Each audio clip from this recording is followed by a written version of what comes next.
Just think of a child being lost in a digital world, missing out on real-life experiences, or never developing cognitive skills that are needed in everyday life, just because of increase on screen time. A 12-year-old boy's norm was to get up and play video games all day long.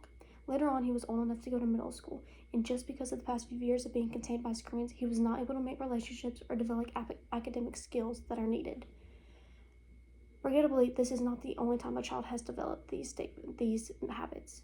Based on being captivated by screens, looking into this topic, I have found that researchers have found the same conclusions as myself, resulting in the point that we have to limit screen time for children to protect their cognitive development, physical health, and social well-being.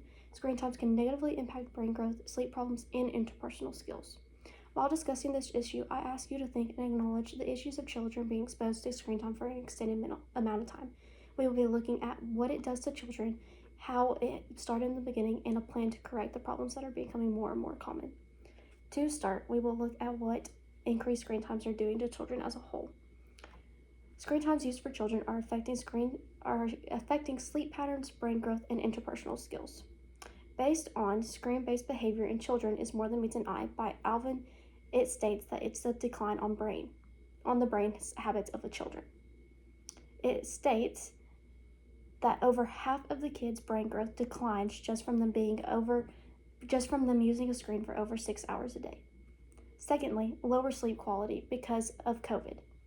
The impact of screen time changes on anxiety during the COVID-19 pandemic, sleep and physical activity as mediators, says Chin, that it lowers sleep quality by 21.6% lower than it was before COVID-19, and also 36.9% took longer for them to fall asleep.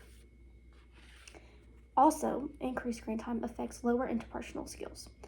Based upon relation between screen time and changes in Chinese children's cognitive and social behavior by Yang Hu, it states that it lowers interpersonal skills. Now we will begin to look at the causes of increased screen time. First of all, we will be looking at a research from Predators of Parental Barriers by Rita.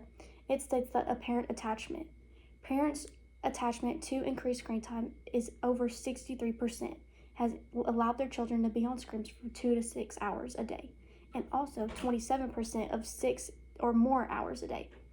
Also, 18% of continuous screen time. Also, effects on increased screen time on eyes during COVID-19 pandemic, says by Risha. Finally, we will look at the plans to stop excess screen time in children's lives. First, we will look at the research experiment called KidSpace. It's an app that someone has now created based upon decreasing screen time and increasing physical and mental and interpersonal skills.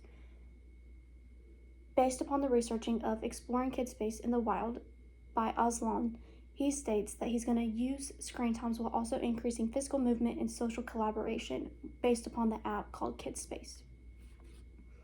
Concluding, we have seen the plans to stop the problem, causes of why it's happening, and what it's doing to children. We have to stop this problem by allowing kids to be little again. They have to go outside. They have to develop brain knowledge. They have to do interpersonal skills and develop the skills that they are needed in their life.